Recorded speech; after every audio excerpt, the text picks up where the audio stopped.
Marcus Blackwood, a retired Black Delta Force commander, thought he'd left the violence behind when he settled into the peaceful rhythms of Hawthorne Ridge. But when the notorious Iron Reapers biker gang rolls into town, the peace he's worked so hard to build is shattered.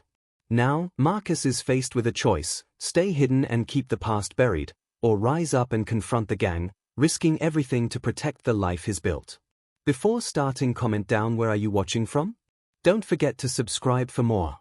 The sound of the engines grew closer, rattling the windows of the old farmhouse that had been his retreat. Marcus stood by the front door, his fingers grazing the handle, but he didn't open it. He wasn't about to give them the satisfaction of seeing him step out. No, they had to come to him. He walked to the window instead, his eyes narrowing as a group of roaring motorcycles appeared over the crest of a hill. The riders wore their signature leather jackets, emblazoned with the gleaming skull of the Iron Reapers, a symbol of death and domination. There were at least a dozen of them, maybe more. He counted the bikes as they rolled into view, the dust kicked up like smoke from a battlefield. Marcus' mind raced. He could feel the pull of old habits, his instincts sharpening, his hands itching for a weapon. He wasn't the man he used to be, not anymore. But some parts of him, the parts that had survived years of hell, would never change. And those parts were screaming that he needed to act, fast. The gang pulled into his driveway, the rumble of the engines cutting through the silence like a knife. The leader, a tall figure in black leathers with a scarred face that had seen more bloodshed than most men could imagine, led the pack. He dismounted, his boots hitting the gravel with a heavy thud. "Blackwood," he called out, his voice a gravelly rasp that seemed to carry across the field. "We know you're in there." Marcus didn't flinch. He could feel the old anger rising, the adrenaline coursing through his veins. He wasn't about to run, not again. Not this time. The leader took a step forward, followed by his crew, all of them grinning like wolves. "Thought you could hide, heh? Thought you could escape your past?" The man's eyes glittered with malice. "You don't just walk away from the Reapers, Marcus. Not unless you want your whole world to burn." Marcus took a slow breath, his voice calm and steady when he spoke. "You've got a lot of nerve rolling up here, Reaper. This isn't your territory. And you're about to find out just how bad a mistake you made." There was a long pause, the tension hanging in the air thick as smoke. The gang leader sized him up, chuckling darkly. "Still got that fire in you, heh? Guess we'll see how long that lasts." Without another word, he signaled to his men. The Reapers began to spread out, circling the house like vultures, their engines revving in unison. Marcus stepped out onto the porch, his hand brushing the handle of the rifle slung over his shoulder. It had been a long time since he'd had to hold it, but he hadn't forgotten how. The leader was the first to make his move, striding toward Marcus with a cruel smile. "You've got two choices, Blackwood," he said. "You can hand over what's ours, or we take it from you." Marcus' lips curled into a grim smile. "And you really think you can take it?" The leader chuckled again, drawing a blade from his belt, the steel catching the sunlight as he twirled it in his hand. "I don't think, Blackwood. No star." With a sudden, sharp motion, the Reaper lunged forward. But Marcus was faster. In one smooth, practiced motion, he dropped into a crouch and fired. The sound of the shot echoed across the ridge, the bullet tearing through the air and striking the ground inches from the leader's feet. The gang froze, the leader's eyes widening in disbelief as the dust kicked up around him. Marcus stood tall, the rifle still trained on the gang. "I've been at war long enough to know how to finish it, Reaper. But I'm done with that life." He stepped forward, his voice low and unyielding. "So, you're going to turn around, take your little gang, and get the hell out of here. Or I'll make you wish you never set foot on this land." The silence that followed was almost deafening. The gang leader's gaze flickered to his men, who were now hesitating, uncertain. There was a crackle in the air, like the calm before a storm. But Marcus didn't waver. He'd fought this battle before, and he knew the stakes. Either the Iron Reapers would learn to respect this place, or they would burn. And Marcus Blackwood wasn't afraid to make them remember his name. The gang leader's lips twitched into a grin. "You've got guts, Blackwood. I'll give you that. But let's see how long your luck holds." With a final glare, he motioned for his men to back off. Slowly, the Reapers mounted their bikes and revved the engines, preparing to leave. But Marcus could feel their eyes on him, the promise of revenge simmering beneath the surface. The sound of the motorcycles faded into the distance, but Marcus didn't let his guard down, not for a second. He knew this wasn't over. The Reapers didn't back down easily. They'd be back. And when they did, Marcus would be ready. The Reapers were a force, and Marcus knew it. They didn't come to negotiate, they came to dominate. But what really gnawed at him was the realization that, despite all the distance he'd put between himself and his past, it was about to come rushing back. Fast. Inside the bar, Grim was already making himself comfortable. He strutted up to the counter like he owned the place, his boots thudding heavily on the wooden floor. The bartender, an older man named Roy who had seen more than his fair share of trouble in his day, barely looked up. He had learned long ago that it was better to stay quiet in the face of intimidation. But today, Roy had no such luxury. Grim's crew started to scatter around the bar, pushing tables aside, taking up space like they were claiming territory. A few of them laughed, a low, menacing sound that reverberated off the walls. The mood in the room shifted from quiet apprehension to outright fear.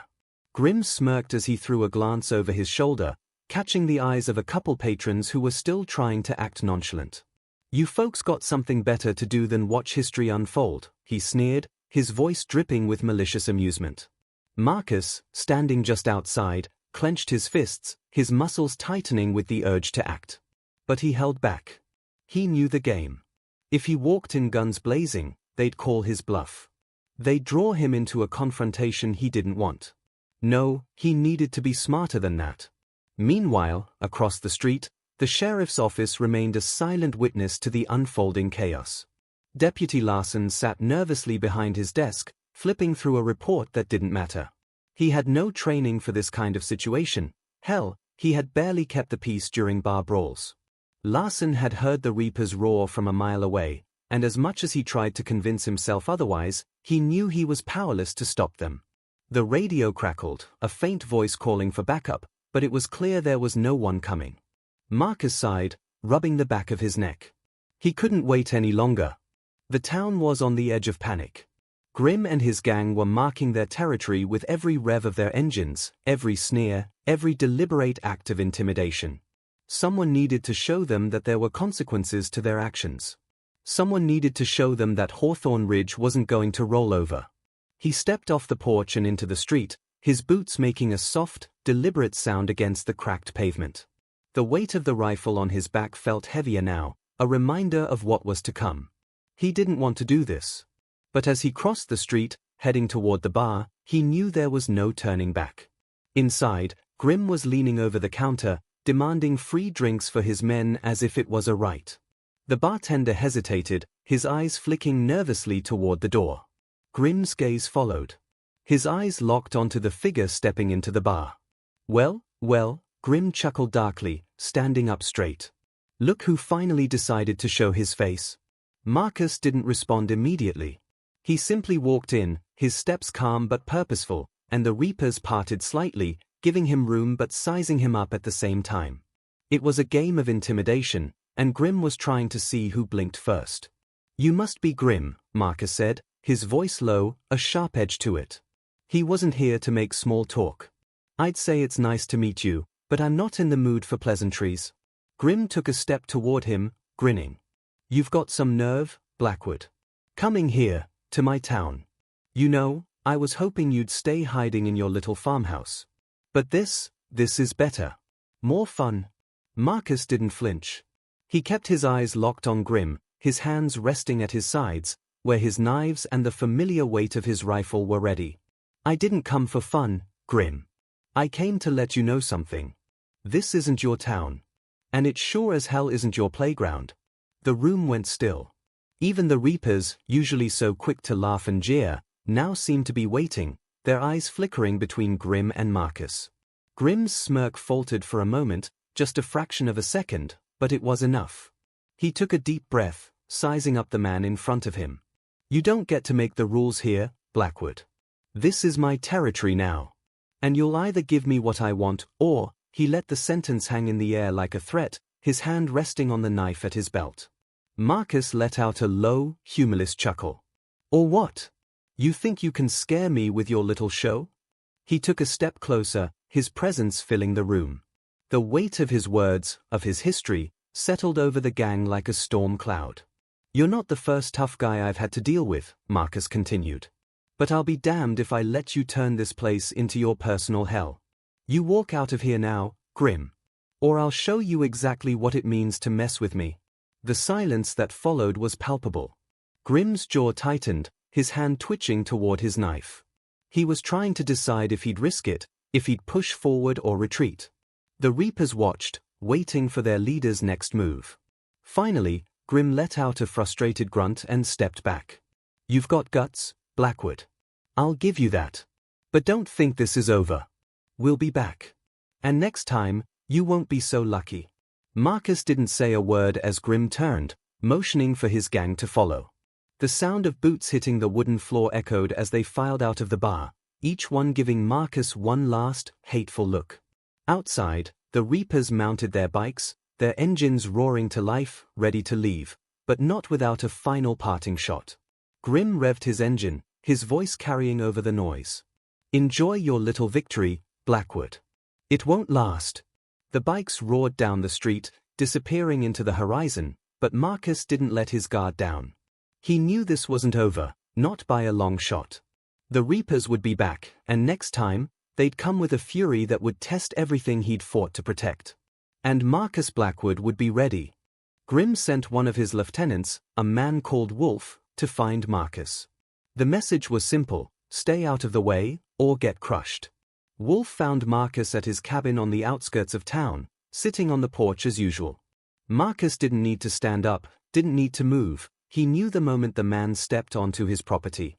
Wolf sauntered forward, his boots crunching on the gravel as he approached. What do you want? Marcus asked, his voice steady, almost casual. There was a coldness to it that made Wolf hesitate. We're here to take control, Wolf growled, stopping just short of the porch steps. You're either with us, or you're in the way. Your choice. Marcus didn't flinch. He didn't blink. His hand rested on the arm of the wooden chair, a quiet yet menacing gesture that suggested he was ready, but not yet moved. I don't care what you think you control, he said, his voice low, like a predator speaking to its prey. But if you think you're walking out of here without a fight, you've got another thing coming. Wolf's eyes narrowed. He was bigger, younger, and he knew how to intimidate people. But Marcus, standing taller and with an aura of undeniable authority, made him pause for a moment. The weight of those words hung in the air like a challenge. You're about to find out what happens when you stand in our way, Wolf sneered, pulling out a switchblade. The tension between them was thick, but Marcus didn't move, his eyes locking onto the blade as if it were a piece of scrap metal. He had faced far worse. Before Wolf could make a move, Marcus spoke again. Go back to Grim. Tell him to leave the people of this town out of his games. But the lieutenant's face twisted with anger. You should have stayed hidden, old man. With a flick of his wrist, he lunged forward. The streets of Hawthorne Ridge had become a war zone. Grim and his gang moved like a storm through the town, terrorizing the few remaining residents. Shops were looted, cars overturned, and windows shattered as the Reapers laid waste to the town. Their laughter rang out, a sadistic chorus, as they claimed what they believed was theirs. But Marcus wasn't sitting idly by. After dispatching Wolf with ease, leaving him unconscious and humiliated, Marcus moved swiftly. He had no intention of letting these bikers desecrate what little peace the town had left. The commander's tactical mind went into overdrive, memories of his Delta Force training flooding back. He knew this town's every alley, every corner, and he used that knowledge to his advantage. One by one, he took down the Reapers. He moved through the shadows, using his surroundings to his advantage. A quick takedown here, a stealthy move there, and the gang members began to realize that they'd underestimated the man they'd hoped to bully. It was finally time for Marcus and Grim to face off. Grim stood in the middle of Main Street, his back to the setting sun, his gang scattered behind him. He turned toward Marcus, who was emerging from the shadows, his presence commanding and unyielding. So, the old man wants a fight after all?